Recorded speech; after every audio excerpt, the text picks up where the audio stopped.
station covering all of the DMV.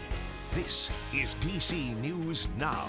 The most important thing of Martin Luther King's work to me is that it is a continuous effort, that we must continue to press on, that we can't take justice for granted.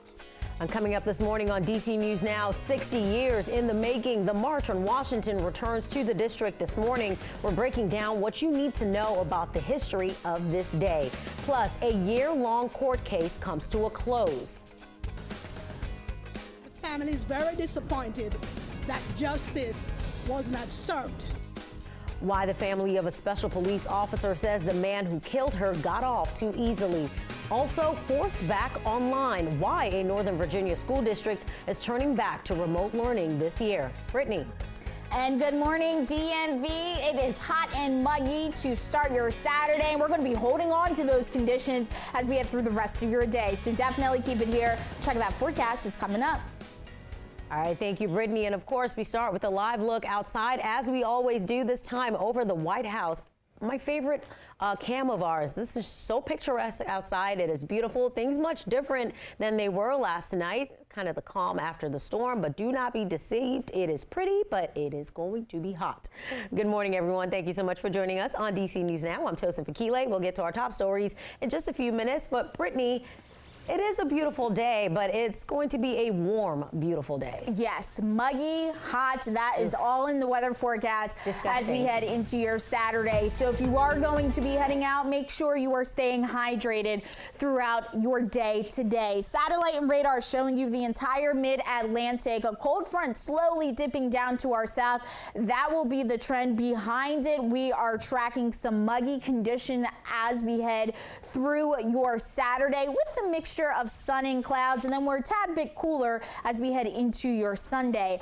Out the door at this hour, temperatures are starting to warm up. Lower 80s there in Lexington Park. 75 expected, or is the outside temperature in the nation's capital. 77 as we head over there to Leesburg. Still a tad bit cooler further off to the north and west. Seeing those temperatures in the upper 60s. Dew point temperatures, it's going to feel tropical when stepping out the door. We're seeing them in the upper 60s to lower 70s. So overall going to be yet another hot and muggy day before we start to see a cool down as we head into the work week. So definitely keep it here. We'll have a full check of that 7-day coming up.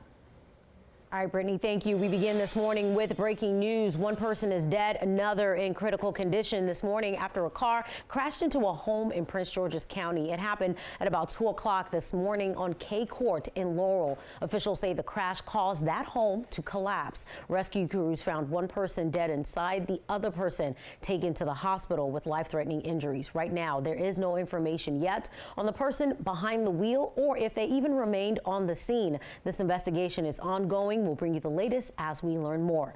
Also breaking right now, Fairfax County Police are searching for the person who shot 2 men on Lee Highway in Woodley North. Both men were taken to the hospital. One of them has life-threatening injuries. That shooting was reported just after 3 a.m. Officials say the suspect ran from the scene. He's described as a Hispanic man in his mid-20s with an afro, wearing a red shirt and black shorts. Police are asking you to avoid that Lee Highway area.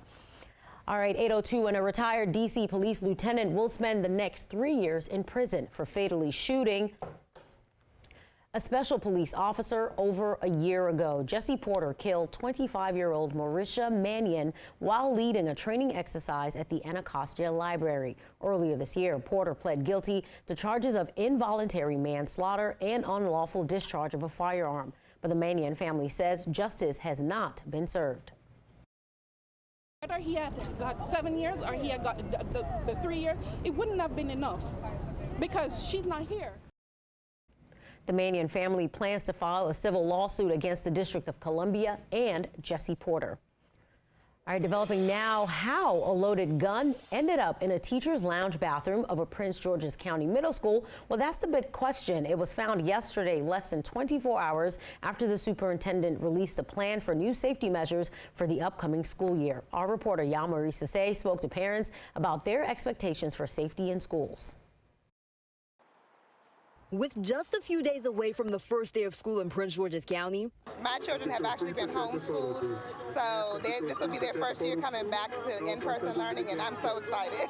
students and parents are in full preparation, and some parents have one big concern on their mind. Safety is definitely very important for us. On Friday morning, a loaded gun was found at an Adelphi Middle School inside the teacher's lounge bathroom during a school orientation. Incidents like this are not new in Prince George's County schools. There were several incidents of students bringing weapons to school in the past, and that's one reason for new safety measures this year, like clear book bags and metal detectors at some middle schools and high schools. It's great actually because it's more safe to see what's inside the bag and to see what children are taking inside of school. For safety matters, because of what's going on, a lot of kids been having a lot of issues. Superintendent Millard House's 90-day plan also includes identifying focus areas that need improvement in curriculums, assessments, and more. And parents say they're looking forward to it. My expectation is for kids to learn more, have more education. For them to learn and succeed. Reporting in Prince George's County, I'm Yamari Sase, DC News Now. Meanwhile, today, Rockville City Police Department is offering gift cards worth up to $200 in exchange for weapons. The gun buyback program is open from 9 a.m. to 1 p.m. Last year, when we did our first ever gun buyback in our partnership, we recovered over 300 firearms. It was wildly successful, more than we thought. It was so successful that we had it at the police station. We had to move it this year to Redgate Park because we backed up traffic. That park where it will be held is on Avery Road in Rockville. You can turn guns in anonymously. That buyback is available to everyone, even if you don't live in Rockville. All right, 8:05 this morning, and today marks the 60th anniversary of the March on Washington, the march that advocated for civic and economic rights of African Americans. Now, we are taking a live look at the Lincoln Memorial right now, and you can see someone already up there speaking. We saw people already seated as well. Yesterday, crews were at the monument setting the stage for today. Now, this place where the march is happening is the same location where Dr. Martin Luther King Jr. gave his iconic I Have a Dream speech. Diane Miller lives in Washington, D.C. We spoke to her, and she said she was just 12 years old when her mother took her down to the reflecting pole during the first march. She says she especially remembers the diversity of the crowd. To be honest, it was the first time I saw a group of Anglo-Saxons or white people, however we address what's proper, supporting us, and it was my first time realizing all white people were not against black people. So it was a joyous occasion for me to participate. And the words of Dr. King stick with Diane Miller to this day and many people. She says black Americans are still struggling to integrate into a society that did not accept them in the beginning. It is a thought that sticks with many this weekend, including Dr. King's own daughter. We haven't made much progress on what my father called genuine equality. Every category of American life, black people are still at the bottom. That's a powerful statement. Activists like Bernice King said Saturday's march is a chance to educate the next generation, continuing that push for equality. And today's event means there are road closures to be aware of. So here's what to look out for during the March on Washington. Closures in Southwest began at 6 a.m. and will last until 4 p.m. on Ohio Drive to Independence Avenue Southwest. Other closures: West Basin Drive, 23rd Street north of Independence Avenue, Daniel French Drive, and Henry Bacon Drive. And over in Virginia, in Spotsylvania County, hundreds of high school students, they're being forced to learn online because of a teacher shortage. One school member is raising serious concerns about the problem and says the school district is only making matters worse. DC News Now's Haley Milon explains. School board member Nicole Cole says that the superintendent and the school district just are not attracting enough qualified teachers. And in fact, they're downgrading the requirements for professionals coming into dozens of teacher openings. She says that the problem is playing out in high school classrooms where 600 students are taking English and math online. It's an issue because of the level of the course that they're being taught online. It's COVID-era deja vu for some at Chancellor High School in Fredericksburg who don't have a qualified instructor in the classroom for courses like high school math. Are subjects that the students have a physical teacher to be able to ask questions and go through problems. Learners are using online tool Edgenuity.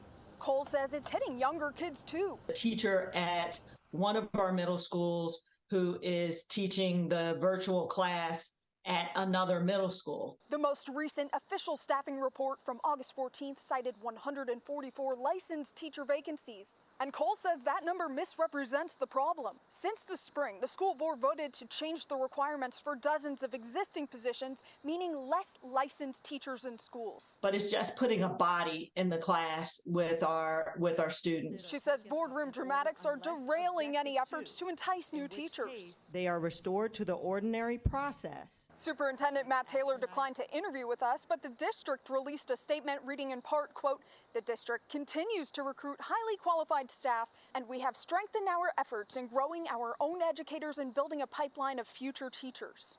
You can read the division's full statement over on DCNewsNow.com. Just keyword search Spotsylvania Schools. From our Chantilly Bureau, I'm Haley Milon, DC News Now. All right, thank you, Haley. Meanwhile, Virginia state lawmakers say they have come to a deal on major components of the budget. That reportedly includes a compromise on tax rebates and tax cuts. It includes a one-time tax rebate of $200 for individuals and $400 for joint filers. The deal also increases the standard deduction, removes the age requirement for a military retiree tax break, and reinstates the popular sales tax holiday.